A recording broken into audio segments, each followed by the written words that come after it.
सिंहासन बत्तीसी की 24वीं पुतली करुणावती की कहानी। 24वीं पुतली करुणावती ने जो कथा कही वह इस प्रकार है। राजा विक्रमादित्य का सारा समय ही अपनी प्रजा के दुखों का निवारण करने में बीतता था। प्रजा की किसी भी समस्या को वे अनदेखा नहीं करते थे। सारी समस्याओं की जानकारी उन्हें रहे, इसलिए वे वेश बदलकर रात में पूरे राज्य में आज किसी हिस्से में कल किसी और में घूमा करते थे। उनकी इस आदत का पता चोर डाकुओं को भी था, इसलिए अपराध की घटनाएं छिटपुट ही हुआ करती थी। विक्रम चाहते थे कि अपराध बिल्कुल मिट जाए ताकि लोग निर्भय होकर एक स्थान से दूसरे स्थान यात्रा करें और तथा चैन की नींद सो सके।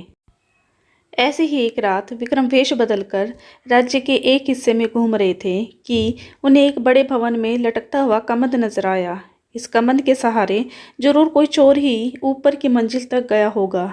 यह सोचकर वे कमंद के सहारे ऊपर पहुंचे। उन्होंने अपनी तलवार हाथों में ले ली ताकि सामना होने पर चोर को मौत की घाट उतार सके। तभी उनके कानों में स्त्री की धीमी आवाज पड़ी। तो कोई चोर स्त्री है, यह सोचकर उस कमरे की दीवार पर सटक कर खड़े हो गए जहां से आवाज आ रही थी। कोई स्त्री किसी से बगल वाले कमरे में जाकर किसी का वध करने को कह रही थी। उसका कहना था कि बिना उस आदमी का वध किए हुए किसी अन्य के साथ उसका संबंध रखना असंभव है। तभी एक पुरुष स्वर बोला कि वह लुटेरा अवश्य है, मगर किसी निरपराध व्यक्ति की जान लेना उसके लिए संभव नहीं है। वह स्त्री को अपने साथ किसी सुदूर स्थान पर जाने के लिए कह रहा था और उसे विश्वास दिलाने की कोशिश कर रहा था कि उसके पास इतना अधिक धन है कि बाकी बची जिंदगी वे दोनों आराम से बसर कर लेंगे। वह स्त्री अंत में उससे दूसरे दिन आने के लिए बोली, क्योंकि उसे धन बटोरने में कम से कम 24 घंटे लग जाते। राजा समझ गए कि पुरुष उस स्त्री का प्रेमी है तथा स्त्री उस सेठ की पत्नी है जिसका वह भवन है। सेठ बगल वाले कमरे में सो रहा है और सेठानी उसके वध के लिए अपने प्रेमी को उकसा रही थी। राजा कमंद पकड़ के नीचे आ गए और उस प्रेमी का इंतजार करने लगे। थोड़ी देर बाद सेठानी का प्रेमी कमंद से नीचे आया तो राजा ने अपनी तलवार उसकी गर्दन पर रख दी तथा उसे बता दिया कि उसके सामने विक्रम खड़े हैं। वह आदमी डर से थर थर कांपने लगा और प्राण दंड के भय से उसकी घिघी बंध गई। जब राजा ने उसे सच बताने पर मृत्यु दंड न देने का वायदा किया तो उस आदमी ने अपनी कहानी इस प्रकार बताई।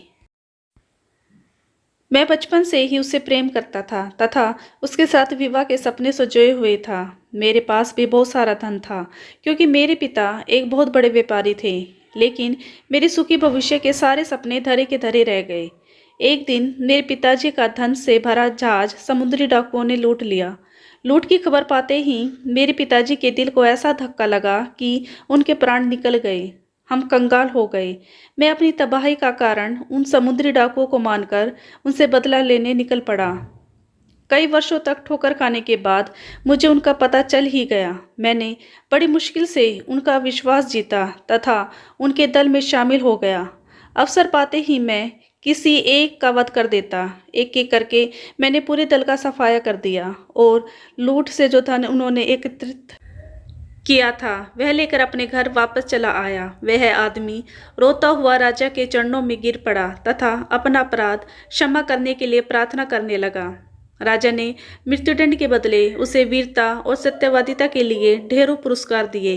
उस आदमी की आंखें खुल चुकी थी। दूसरे दिन रात को उस प्रेमी का वेश धरकर वे कमंद के सहारे उसकी प्रेमिका के पास पहुंचे।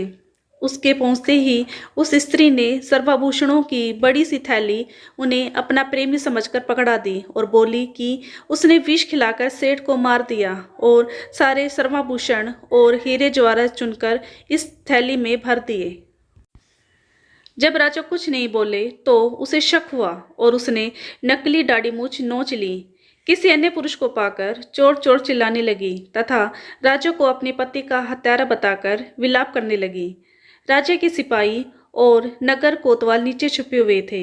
वे दौड़कर आए और राजा के आदेश पर उस हत्यारी चरित्रहीन स्त्री को गिरफ्तार कर लिया। उस स्त्री को समझते देर नहीं लगी कि वेश बदलकर आया हुआ पुरुष खुद विक्रम थे। उसने झट से विष की शीशी निकाली और विषपान कर लिया।